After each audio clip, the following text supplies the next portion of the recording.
From the floor of the CME Group, this is Danny Riley on today's Cash Close.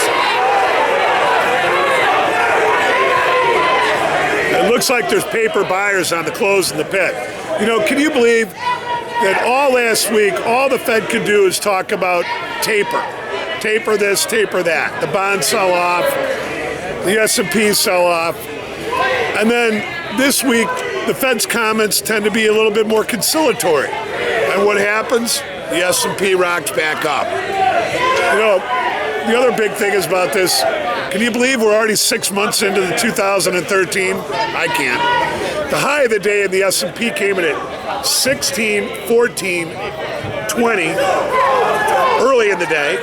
The low came in at 16, 05, 60 mid-morning. And last, we're 16.07 half. We're up 12 handles. And then here's the other part about this. The volume is drying up. After this big kibosh with the euro dollar options record volume on Monday, huge volume over in the yen, record volume in the yen, CME's yen, huge volume in the S&P for the last 3 weeks. We've only got 1.5 million minis traded here, and that includes Globex. MOC, oh yeah, and 4,000 big S&Ps traded in the pit. MOC, we had 500 million to sell. Every day, sell, sell, sell, huh?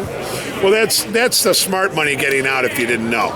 Anyways, tomorrow we have Jeremy Stein speaking from the Fed, Jeffery Lacker from the Fed speaking, Chicago PMI, consumer sentiment, and John Williams speaking from the Fed. You know, at the end of the day, you can say what you want about the S&P. We suspected that there'd be a sell-off, and we've got it. But you know what? Like every sell-off all year, it didn't keep going. It was another false start. So no matter what you say, the S&P is bouncing back. The other part about this, there were a lot of questions about this. Now, who's to say that we can't go back down, retest these lows, or even 1533 or something like that, and then pop back up, or even lower? But at the end of the day, you know what? I still think the S&P is going to go trade back up to 17 even going into the end of the year. We'll see. We'll talk to you tomorrow on the opening print.